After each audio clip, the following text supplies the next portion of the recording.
Hey guys, it's Leo, and it's time to talk about episode 7 of MAHOU SHOUJO site. This episode was good.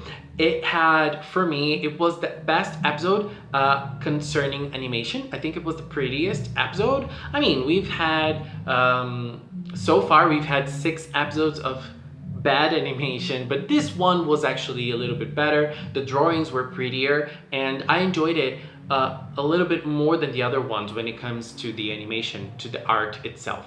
So this was the first episode that I thought, wow, this is beautiful. This episode's beautiful. And it was nice because it was an introductory episode for lots of different characters. We've seen different and new magical girls, and I particularly love them. And we've also seen the story progressing, the story moving forward. So the first thing that I want to talk about in this episode was one of the first scenes in which Amagai, the sick magical girl, said that the magical girls in general, they won't live long. They will live a very short life. They might not be adults. They might die soon because of what they do. And her powers, they don't heal this kind of thing. So she's not able to heal magical girls in this sense. Their lifespan is not gonna recover. The lifespan is not going to recover.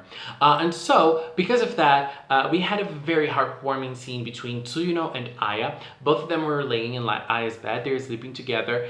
And Tsuyuno was telling Aya that since they're not going to be able to live life very long, she wants to go to a beach. She wants to see a beach for the first time. But not only that, she wants to see a beach with Aya.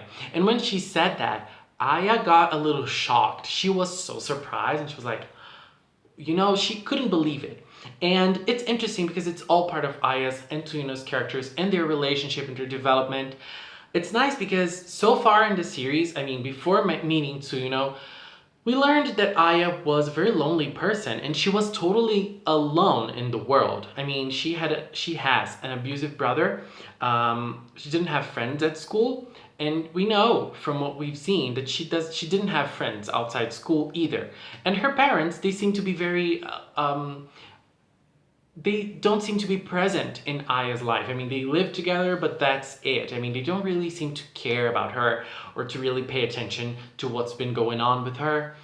And so she was living a very lonely life, and when she met Tsuyuno, they both connected very well, and they both started working together as magical girls. But not only that, they became real friends. And so wanting to do things together, enjoying the short lifespan they have together is a very important thing. And when Aya saw that Tsuyuno feels like that, she got shocked. And for a good reason. I mean, she couldn't believe that someone would think of her like that. And that's adorable. I mean, this whole situation is not adorable, but this scene was adorable. Both of them getting together, in a very emotional and sincere moment in which they were both opening their hearts to one another. And so we got to meet lots of different magical girls. Oh, but before that, Nijimin put her plan to work, and she wanted to know where Rina was because she wanted to kill Rina. And in the turn of events, Tsuyuno was able to get Nijimin to their side. If Nijimin helped them capture one of the administrators, they would help Nijimin achieve her goal. But they didn't even need that because Hina transferred to their school, and it ended up triggering one very lighthearted, not kind of lighthearted, but funny scene in which they had to stop Nijimin from using her powers. And we know, and Aya knows, Tsuyuno also know, she uses her power from her pants, right? Her panties are her powers. And so she tried to use them, but Tsuyuno was able to stop her. And then we had a very funny scene with Aya taking her pants and Tsuyuno running away with her pants.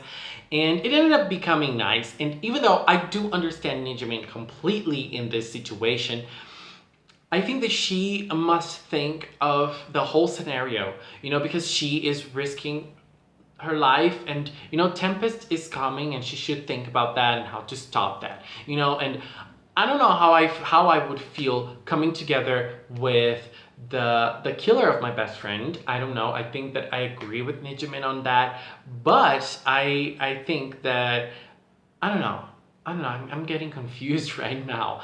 But anyway, so because of that, Nijimin can't use her powers anymore because her stick is not with her. And so they went on to meet the new magical girls that Amagai promised. So they met. We, as viewers, we started seeing those magical girls. So the first one is a magical girl that uses a sword, and this word is her stick. It's one of the most powerful sticks we've seen so far. That stick is very powerful. It means it can solidify everything it touches, and it can cut it. I mean, it's very powerful. It's really, really powerful, because if it can solidify anything beforehand, I mean, that's pretty awesome. That's pretty awesome. And the character herself, she is gorgeous as well. She's very posh, and you know, she seems very powerful. I live and love that. I live for that, and I love that. Another character we met is kind of a strange girl, which has a very nice hair. I mean, I love her hair with it rolls up like Karin from Street Fighter, and her stick is the broom. You know, it's just like Top Speed from Mahoiku, but this character is an asshole as well. Just like I said, an asshole in one of my past videos. I was talking about Hakuto. I think this character is a very big asshole, and I'm gonna explain later. I mean, she just her power is just getting around fast. So we had Amagai, which can heal other people with her blood. And we also had a new one, which is called Ko, I think. Ko-chan, I think. I don't remember her name. And we've seen her because she suffers a lot of transphobia from people around her. She gets beaten at school. She doesn't get accepted in the bathrooms, in female bathrooms. And she suffers a lot because of that, but she endures that. And she's not reacting right now, but she wants to react in the future, and that's kind of scary, but at the same time, it's totally understandable. Go, girl. And so it's interesting because we had a debate in the heat of the moment. They started debating things, and this girl, Ko-chan, started debate. I think it's Ko-chan. I don't remember, but it starts with a K. She started debating with the broom girl, the broom magical girl, and because the magical girl, she said that it must have been a mistake of the site by getting a girl like her to be a magical girl, because she's not a girl. And then they started fighting because of that. And I mean, you're an asshole. You know, she's a trans girl, and I don't know Japanese that well. I can't really understand Japanese to understand what they're saying in in the whole scene, if they're using the word trans or if they're using a different word. But the translators used the word crossdresser, and I don't know if that's correct. I don't know if that's the case, but I feel like she is a trans character. She's a trans woman, trans girl, because of the way she portrays herself and because of the way she sees herself as a woman, and that is enough for you to be a woman.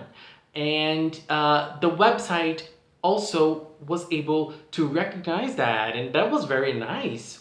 And then there was another magical girl that she's always with the lollipop in her mouth, and that's a very strange thing because lollipops in cartoons in general, they're always pink. Her lollipop is orange. Breaking rules here, girl. I love that already. And she just can enhance her physical power. She can run very fast. She can probably get very strong. And one thing that I really found strange in this scene was the fact that they all used their sticks, like they were all showing off their powers, and it was like, what is going on here? Why are you showing your powers like that? You're wasting your lifespan for basically nothing. Oh, and Ko-chan, her powers are to connect with someone in this person's mind, and that's very interesting. That's a very interesting power. Another thing that's very interesting about Ko-chan, even though the translators chose the word crossdresser to refer to her, they all call her with female pronouns. That's something that I found interesting to point out. And so, we met all those magical girls, and their plan is to capture an administrator. And we also met Nana, the administrator, again in this episode, who was meeting with Sarina. Sarina is the one who stole all of the sticks from the 4 main girls, and 3 girls, right? She didn't steal Nijimin's, obviously. It's with her. I didn't think. I thought they were going to be with the police, but it's with Sarina. Oh my god, I hate her so much. I want her to have a painful and slow death. Sorry. And she met Nana. Nana was right there, and Nana wanted those sticks, but Sarina didn't give it to her. But you know, Nana's a very strong, scary person. But Nana's scary as hell. I was so scared. I wasn't that scared because it was Sarina. I mean, she should have killed Sarina already. But Nana was so scary. I was like, oh my god. And when she used her powers, you know, just they traveled around. It was like, girl, are you a Dragon Ball or something? Wow. And after that, we had a very nice scene again with Tsuyuno and Aya. They were both taking a shower together. I don't know if there was a little bit of fan service there. I didn't really notice anything very gratuitous apart from Irina, but we'll talk about that later. But with both girls, I think that again we had another heartwarming scene. I love seeing them together like that, and I really liked that. I really liked seeing those two together, and I really liked, you know, having another bonding moment between both of them. And then we had Rina coming in the shower and, you know, jumping around them. And, you know, one of Rina's remarks was to see them as a couple. Maybe? That's an interesting thing. You know, first love and being with a girl, you know, that's gonna be amazing. I would love to see that to pay out, but I don't think they will go there.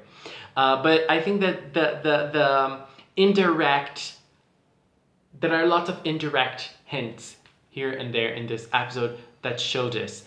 But we had a very interesting scene because Aya answered her phone. It was Amagai, and Amagai was calling because Ko-chan saw something and she wanted to tell Aya. And because of that, Aya started crying a lot.